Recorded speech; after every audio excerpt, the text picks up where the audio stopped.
रक्षाबंधन, बहीण भावाच्या पवित्र नात्याचा एक मंगल दिवस। राखी म्हणजे एक फक्त धागा नसतो, तर आपल्या भावाचं जगातल्या प्रत्येक वाईट गोष्टींपासून, त्याच्या आयुष्यात येणाऱ्या प्रत्येक संकटापासून त्याचं रक्षण करण्यासाठी आपल्या प्रेमाचं एक सुरक्षा कवच म्हणजे ही राखी असते। आपली पुण्याई आपल्या भावाला लाभो या भावनेने एक बहीण आपल्या भावाला ही राखी बांधत असते। भाऊ हा बहिणीचा पाठीराखा असतो। तिच्या प्रत्येक सुखदुःखात तिच्या पाठीशी तो खंबीरपणे उभा राहत असतो। आपल्या बहिणीला रक्षाबंधनाची ओवाळणी टाकताना त्याने तिला काही देऊ न देऊ तिचं संरक्षण करण्याचं वचन तो नक्कीच देत असतो। अशा या रक्षाबंधनाच्या पवित्र सणाचं औचित्य साधून खरपुडी बुद्रुक गावचे सरपंच जयसिंग सोपानराव भोगाडे यांनी आपल्या लाडक्या बहिणींचा हा दिवस गोड करायचं ठरवलं। खरपुडी गाव आणि पंचकृषीतल्या आपल्या लाडक्या बहिणींसोबत त्यांनी रक्षाबंधनाचा सण अगदी साध्या आणि पारंपरिक पद्धतीने साजरा केला। एवढंच नाही तर स्वतः घरोघरी जाऊन आपल्या लाडक्या बहिणींना रक्षाबंधनाची भेटही त्यांनी दिली। मी प्रथमतः आपल्या सर्वांना रक्षाबंधनच्या शुभेच्छा देतो। खरं पाहिलं तर हा सण आपला मोठा असतो। भाऊ आणि बहिणीचं नातं हे एक मोठं नातं असतं आणि आज हा सण साजरा होत असताना मला सर्व बहिणींनी येऊन रक्षाबंधनाच्या निमित्तानं राखी बांधली आणि शुभेच्छा दिल्या। हे सण साजरा करत असताना आपण सर्वजण हा सण साजरा करतो, मोठ्या थाटामाटानं करतो।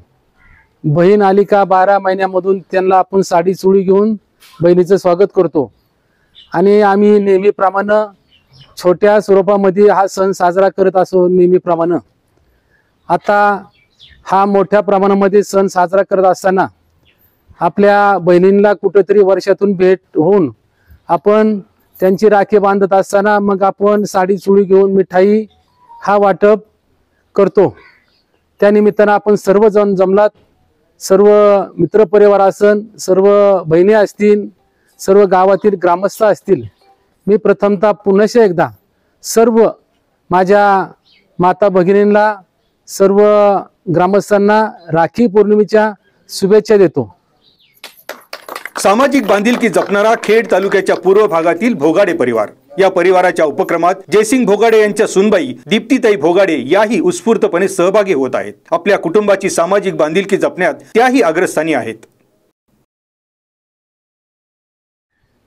नमस्कार, आमचा खरपुडी बुद्रुक गावातील हा भोगाडे परिवार, आमचे नातेवाईक असतील किंवा कुटुंबीय असतील, आमचं सर्व एकत्र कुटुंब नेहमीप्रमाणे रक्षाबंधन हा सण आमच्या कुटुंबामध्ये मोठ्या उत्सवात साजरा केला जातो।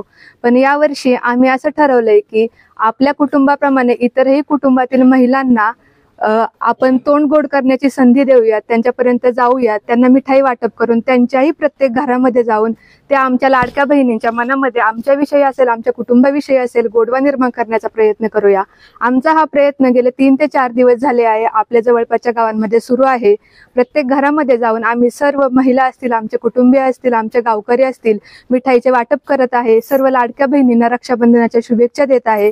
एवढं सांगत असताना आमच्या कुटुंबाविषयी आपुलकी निर्माण करण्याचा आम्ही या आसपासच्या गावामध्ये प्रयत्न करत आहे। आमचं कुटुंब नेहमीच धार्मिक कार्यामध्ये असेल ते अग्रेसर राहिलेलं आहे। येत्या मागच्या काळामध्ये आम्ही गावामध्ये मोठ्या उत्सवामध्ये रामकथेचा कार्यक्रम घेतला। त्या रामकथेमध्ये इतर गावातील सदस्य असतील, इतर गावकरी असतील, मोठ्या प्रमाणामध्ये सहभागी झाले होते।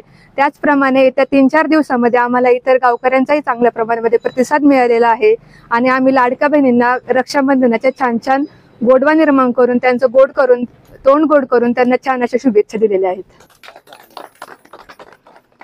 नमस्कार, आपल्याला रक्षाबंधनाच्या शुभेच्छा देण्याकरता आम्ही तुमच्यापर्यंत आलोय। धन्यवाद दादा। बहीण भावाचं नातं हे अत्यंत पवित्र्याचं आणि मांगल्याचं मानलं जातं। तसेच आमचे दादा जयसिंग शेठ दादा भोगाडे यांनी प्रत्येक बहिणींसाठी रक्षाबंधनसाठी ह्या शुभेच्छा दिलेल्या आहेत। मग आमच्या बहिणींकडूनही त्यांना भरघोस यश मिळो। पशुपालन आणि शेतीशी नाळ जोडलेली असलेले जयसिंग सोपानराव भोगाडे हे सामाजिक आणि राजकीय जीवनामध्ये कार्यरत आहेत। गावच्या विकास सोसायटीचे चेअरमन, गावचे सरपंच तसेच कृषी उत्पन्न बाजार समितीचे संचालक असा त्यांचा राजकीय प्रवास आहे। सामाजिक बांधिलकी जपण्याचा आपल्या वडिलांचा वारसा ते पुढे घेऊन चालले आहेत। रक्षाबंधनाचा पवित्र सण पंचकृषीतल्या आपल्या प्रत्येक बहिणींसाठी गोड ठरावा यासाठी त्यांची ही धडपड। त्यांच्या उपक्रमाला पंचक्रोशीतून मिळत असलेला उत्स्फूर्त प्रतिसाद हीच त्यांच्या निस्वार्थ भावनेची पोचपावती ठरते.